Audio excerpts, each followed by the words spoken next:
The biggest social science frauds. Chapter 1. The big social science lies.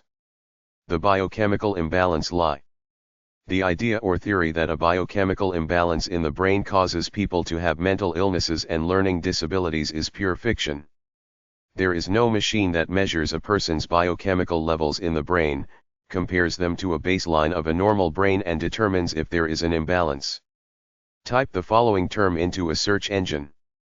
Leon Eisenberg ADHD fraud deathbed confession. Leon Eisenberg created the phony illness called ADHD in order for the drug company he was allied with to sell a new slew of drugs to the masses. naturalsociety.com/ADHD-fictitious-disease-says-creator-Leon-Eisenberg. There is no way anyone can prove that someone has a biochemical deficiency or imbalance in the brain. You can't or shouldn't drill a hole into people's heads to do a biopsy, although people like Jose Delgado, Wilder Penfield, and others did far worse while working as psychologists covertly for the CIA, looking for ways to control people and brainwash them. Wilder Penfield cut people's skulls off in the name of mental illness, which was a fraud in itself. Then he touched parts of their brains to have them remember long-lost memories. This was done in the 1960s, before the era of tight ethical standards. Nobody would be allowed to experiment on the brain like that now.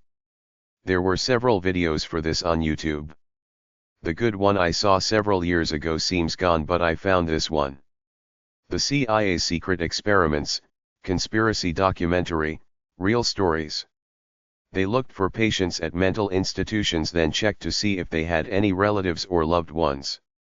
When they thought they had an expendable person, they did gruesome experiments on them with the perfect cover.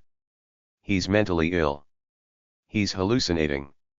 This is as far or as close as they got to getting at the brains of living people to experiment on mind control, the real agenda. To the public, it was about advancing progress into psychology. When UCLA wanted to build a brain institute to study the brain, there were protests against unethical research, so they never built it. There are no tests for biochemical imbalance in the brain. CAT scans measure activity in parts of the brain.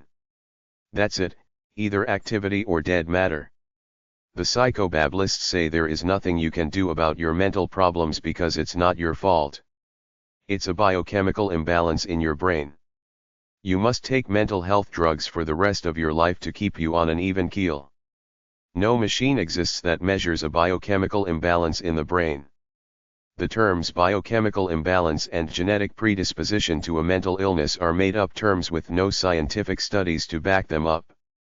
They made up these terms, spread them throughout the mental health business. Now they're commonly used as buzzwords to sell patients on the lifetime use of mental health drugs. The psychobablists tell the naive schmuck you have a mental illness like depression, but it's not your fault. You were born with a genetic predisposition to have a biochemical imbalance in your brain. We can help you with these drugs. The sheeple fall for it because they were brought up to believe in fake experts wearing white lab coats from all those shows on TV, and all the people around them believing this stuff. Ask any psychobablist. Where is the scientific proof linking any mental illness with a biochemical imbalance in the brain? Not fake studies, a real study that has taken biopsies or pictures of the brain and compared them with normal brains to find a true physiological anomaly. Many people fall for it because they want to be victims. They want to be diagnosed with a mental illness to take responsibility for their lives away from themselves and blame it on some fictitious reason called a mental illness caused by a biochemical imbalance in the brain. Everybody wins except for the truth. They create the lie that you're not crazy in a negative way. Your mental illness is not your fault. They say it's due to a genetic predisposition to have a biochemical imbalance in your brain. I heard that there is a test on the cerebrospinal fluid, so I read at least 100 articles looking for tests on a biochemical imbalance in the brain. All I found that had any value was some holistic guy saying eat healthy foods to keep your dopamine levels up. They base the entire model of mental illness on biochemical imbalances in the brain. They don't tell you that you create your own biochemistry by the way you live. If you're a lazy glutton, you will not create dopamine in the brain. Your lifestyle and spirit generate who you are right now and tomorrow. You create your own rhythm and cycles of life. How many millions of people fall for this lie, like the girl I saw on a reality TV show about an alternative high school for troubled youth. The girl said, "I have depression. I take medication for it. I can't help it. I was born that way because some psychologist told her she had a genetic biochemical imbalance that she was born with. Now she thinks she has to take antidepressant medication for the rest of her life because she's buying into this fake matrix of knowledge. That's evil. To lie to somebody and say you will be permanently sad unless you take these drugs and do what we say. That's an overreach of power and control based on fraudulent knowledge. This is our mental health system right now. Everybody wins except for the truth. The DSM, Diagnostic Statistical Manual of Mental Disorders, lie. There are no real mental illnesses because every human being is a loner living alone in their own heads. No human being knows what any other human being is thinking, even though many pretend to, and no one ever will until we develop telepathy. Because of this one fact alone, that we're all loners, no two people know each other very well, not even intimate soulmates, yet we pretend that we have developed an elaborate classification system of mental illnesses called the DSM, Diagnostic Statistical Manual of Mental Disorders. The question is, what was the motive behind creating the DSM? In the 1920s, there were some good people who wanted to help the human race by identifying mental problems and offering treatments, but this new business of psychology and mental health quickly evolved to a capitalist for-profit venture where the intention was to make as much money as possible. The way to do this is to create as many mental illnesses as possible. Convince as many people as possible that they have mental problems that you can help them with. String them along as long as possible to make money off them. The first big idea was psychoanalysis or psychotherapy, which lasted from the 1920s to the 1970s when people started calling bullshit on it. The idea was simple and very easy to be fraudulent about. They said that everybody has a subconscious mind where 90% of your mind is located. It contains all the trauma and bad experiences from your childhood which you repress. Everybody had a bad childhood with trauma according to them. Only a qualified therapist can help you uncover these repressed memories through endless therapy sessions ruminating over your past for a hefty fee. They kept this psychotherapy going until about the 1970s. In the 1950s, they started treating depressed people with lithium. By the 1970s, the mental health drug industry was revving up. I remember Prozac as a mainstream drug as early as 1987. The first time I saw the Phil Donahue Show was around 1978. He is the most underrated man for the proliferation of mental health therapy and the psychology industry. His show covered every new idea that anybody came up with regarding human life. It spawned many copycat shows, all dealing with people's problems, treatments, and therapies. The 1970s and 1980s saw a big influx of psychology, self-help ideas on the market, including the personal power tapes on TV infomercials. Right now, we have this fake official science of mental illness through the DSM, even though there is no scientific validity to it. It's a hodgepodge of ideas developed over the past 100 years, constantly edited by members of the American Psychiatric and Psychological Associations. At one time, masturbation and homosexuality were mental illnesses.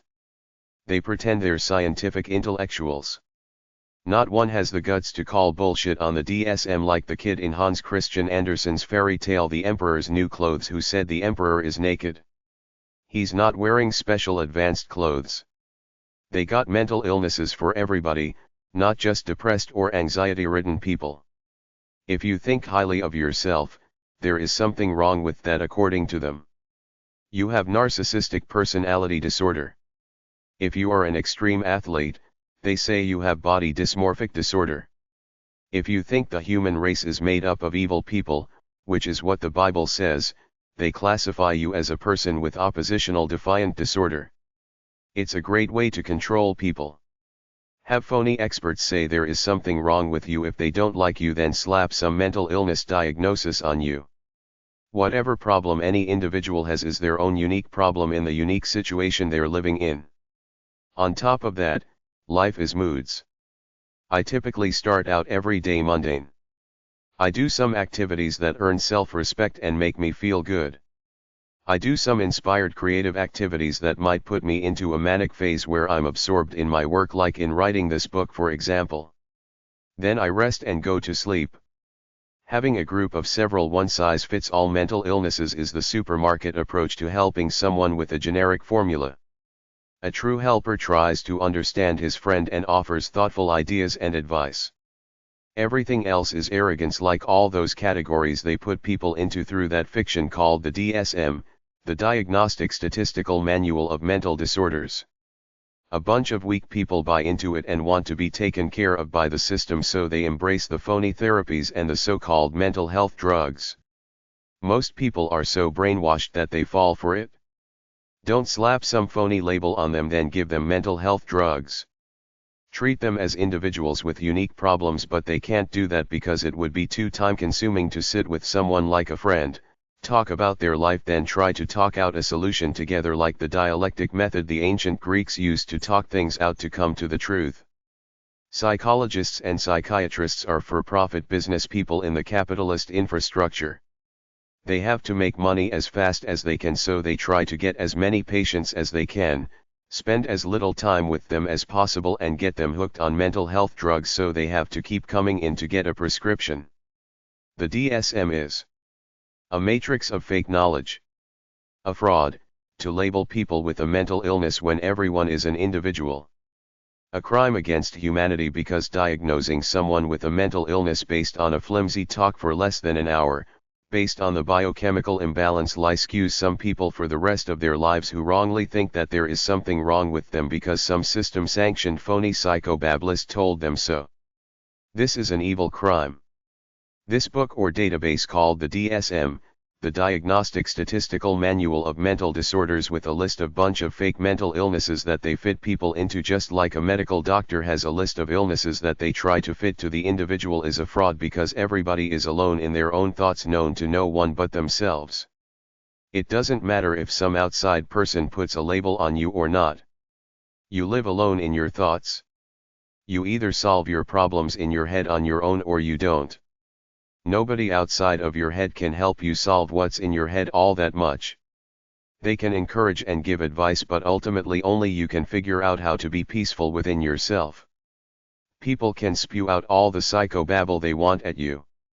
As soon as they're done, you walk out the door. Now you're alone again. You alone have to figure out how to live with yourself in a good way. They try to shroud their fictional DSM, Diagnostic Statistical Manual of Mental Disorders, into an official atmosphere, as though they have neatly defined all the mental illnesses into a clear scientific package, just like medical science, which is partially a fraud too, selling all them useless drugs plus the idea that a drug will solve all your problems. But I won't deal with that here. They're too vain to get rid of that great piece of fiction called the DSM, but I found a few articles which I discuss in this book by people who have finally realized the DSM is a big bunch of lies created to make money. Get rid of it. Treat people as individuals. There are no definable mental illnesses. Everybody's moods change on a dime. I go in the range of depressed to euphoric every few days. Every person has got their own right and unique problems if they got them.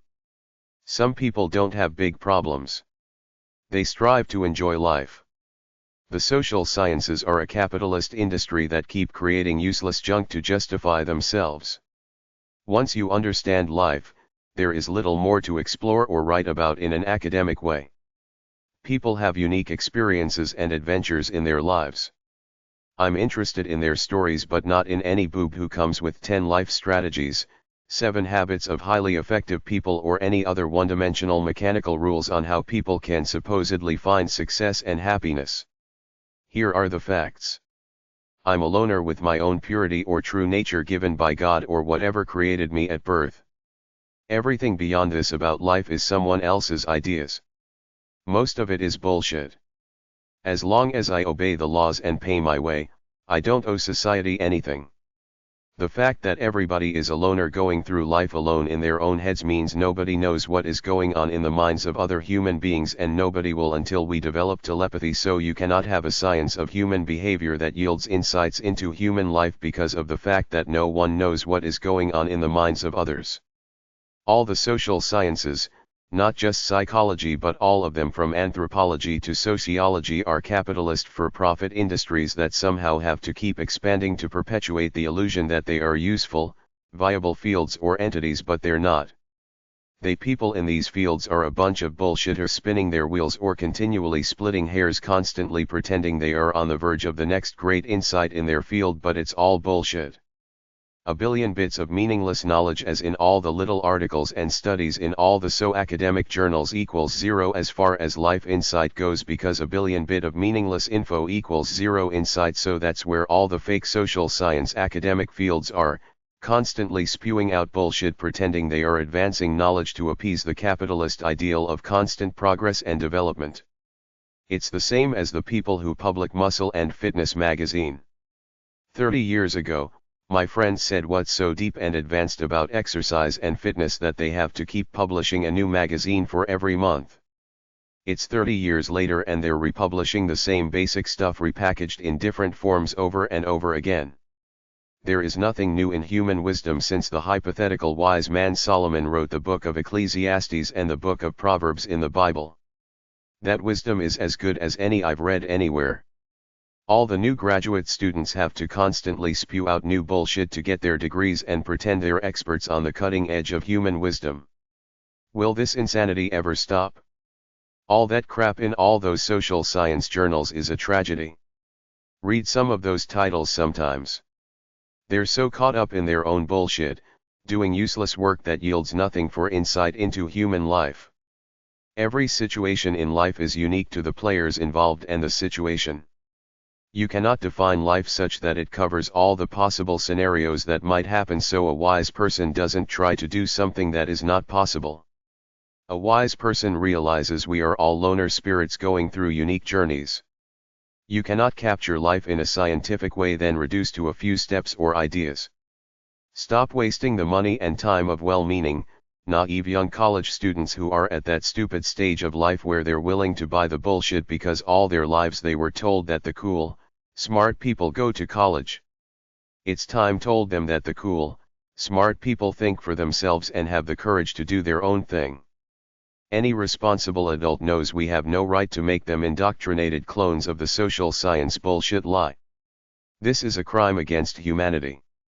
Who, if anyone, will have the guts to end this era of fake knowledge?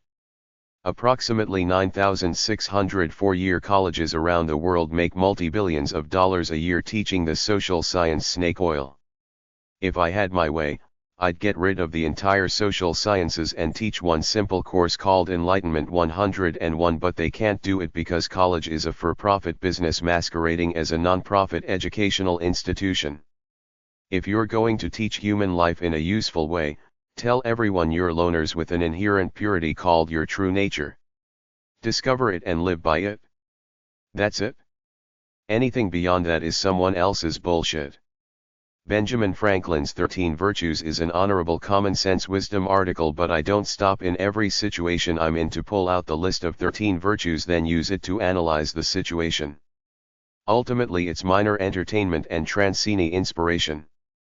The idea of a science of human behavior is absurd. Will anyone be real enough to get rid of it and teach one course about life in college called Enlightenment 101 about a person being their true nature away from everything they were ever brainwashed by?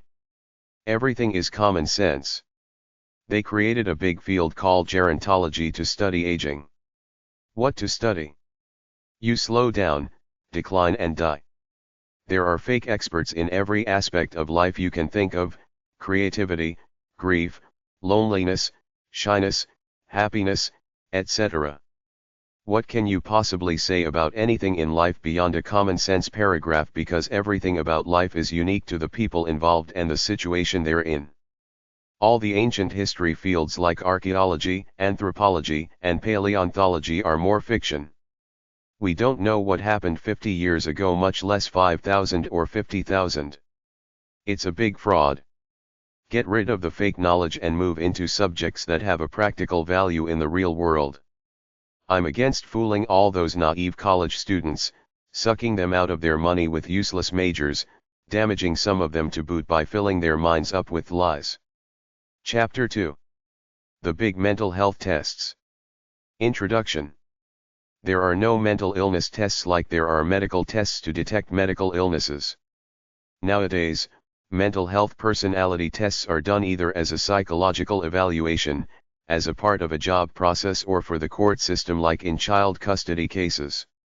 There are plenty of free personality test websites like Queendom. People do them for fun. I don't buy into the system stuff about me.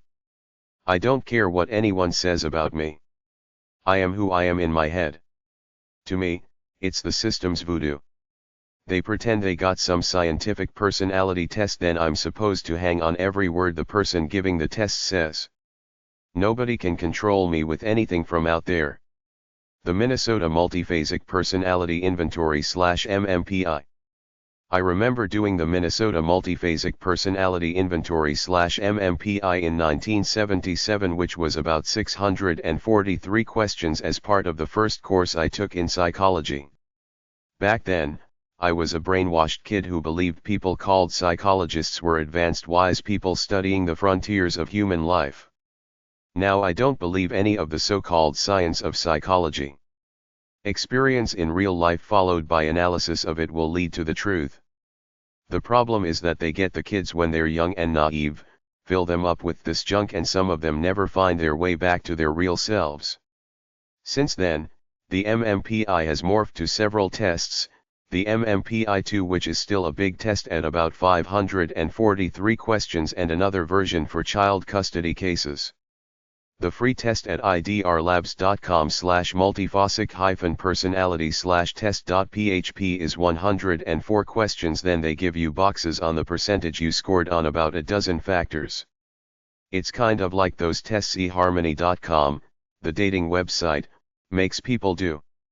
They give you several hundred questions, then at the end of it they say to some people, you don't qualify to go on our website.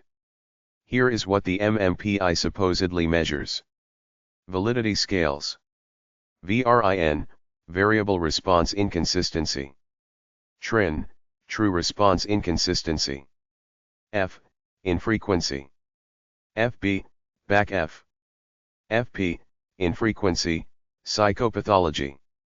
FBS, symptom validity scale. L, lie. K, correction. S, superlative self-presentation. Superlative self-presentation subscales. S1, beliefs in human goodness. S2, serenity. S3, contentment with life. S4, patience/denial of irritability. S5, denial of moral flaws. Clinical scales. 1HS, hypochondriasis. 2D, depression. 3 high, hysteria. 4 PD, psychopathic deviate. 5 MF, masculinity, femininity. 6 POT, paranoia. 7 PT, psychasthenia. 8 SC, schizophrenia. 9 MOT, hypomania. 0 SI, social introversion. Restructured clinical, RC, scales. Extended score report. RCD, DEM, demoralization. RC1, SOM, somatic complaints. RC2, LPE, low positive emotions. RC3, CYN, cynicism. RC4, ASB, antisocial behavior. RC6, POR, ideas of persecution. RC7, DNE, dysfunctional negative emotions. RC8, ABX, aberrant experiences. RC9, HPM, hypomanic activation. Clinical subscales. D1, subjective depression. D2, psychomotor retardation. D3, physical malfunctioning. D4, mental dullness. D5, brooding. High 1, denial of social anxiety. High 2, need for affection. High 3, lassitude malaise. High 4, somatic complaints. High 5, inhibition of aggression. PD1, familial discord. PD2, authority problems. PD3, social imperturbability. PD4, social alienation. PD5, self-alienation. PA1, persecutory ideas. PA2, poignancy. PA3, naivete. SC1, social alienation. SC2, emotional alienation. SC3, lack of ego mastery, cognitive. SC4, lack of ego mastery, conative. SC5, lack of ego mastery, defective. Inhibition. SC6, bizarre sensory experiences. MA1, amorality. MA2, psychomotor acceleration. MA3, imperturbability. MA4, ego inflation. Social introversion subscales. SI1, shyness/self-consciousness. SI2, social avoidance. SI3, alienation, self and others. Content scales. ANX, anxiety. FRS, fears. OBS, obsessiveness. DEP, depression. HE, health concerns. BIS, bizarrementation. ANG, anger. CYN, cynicism. ASP, antisocial practices. TPA, type A. LSE, low self-esteem. SOD, social discomfort. FAM, family problems. Work, work interference. TRT, negative treatment indicators. Content component scales. Fears subscales. FRS1, generalized fearfulness. FRS2, multiple fears. Depression subscales. DEP1, lack of drive. DEP2, dysphoria. DEP3, self-depreciation. DEP4, suicidal ideation. Health concerns subscales. HE1, gastrointestinal symptoms. HE2, neurological symptoms. HE3, general health concerns. Bizarrementation subscales. BIS1, psychotic symptomatology. BIS2, schizotypal characteristics. Anger subscales. ANG1, explosive behavior. ANG2, irritability. Cynicism subscales. CYN1, misanthropic beliefs. CYN2, interpersonal suspiciousness. Antisocial practices subscales. ASP1, antisocial attitudes. ASP2, antisocial behavior. Type A subscales. TPA1, impatience. TPA2, competitive drive. Low self-esteem subscales. LSE1, self-doubt. LSE2, submissiveness.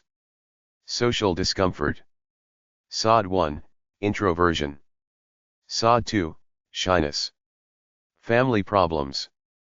FAM1, family discord. FAM2, familial alienation. Negative treatment indicators. TRT1, low motivation. TRT2, inability to disclose. Supplementary scales. AGGR, aggressiveness. PSYC, psychoticism. DISC, disconstraint. NEGE, negative emotionality/neuroticism. INTR, introversion/low positive emotionality. Broad personality characteristics. A, anxiety. R, repression. ES, ego strength. DO, dominance. RE, social responsibility. Generalized emotional distress. MT, college maladjustment. PK, post-traumatic stress disorder, KEEN. MDS, marital distress. Behavioral discontrol. HO, hostility. OH, over-controlled hostility. MAC-R, McAndrew, revised. AAS, addiction admission. APS, addiction potential. Gender role. GM, gender role, masculine. GF, gender role, feminine. The Rorschach ink blot test. I think they got rid of the Rorschach ink blot test because it's so embarrassing. There are 10 cards with ink blots on them. A mental health professional shows them to a person one by one. That person says what the card makes him or her think of. It's supposed to draw out your hidden unconscious thoughts. I figure why not just to talk to a person straight on. Ask them what's on your mind. I see these tests as voodoo, like the polygraph tests they give to crime suspects. Quite often, they lie and tell the guy or girl they failed even if he passed because they want a reaction or a confession. They give you one of these psychology tests, then tell you you're this or that. They don't know. Only you know who you are.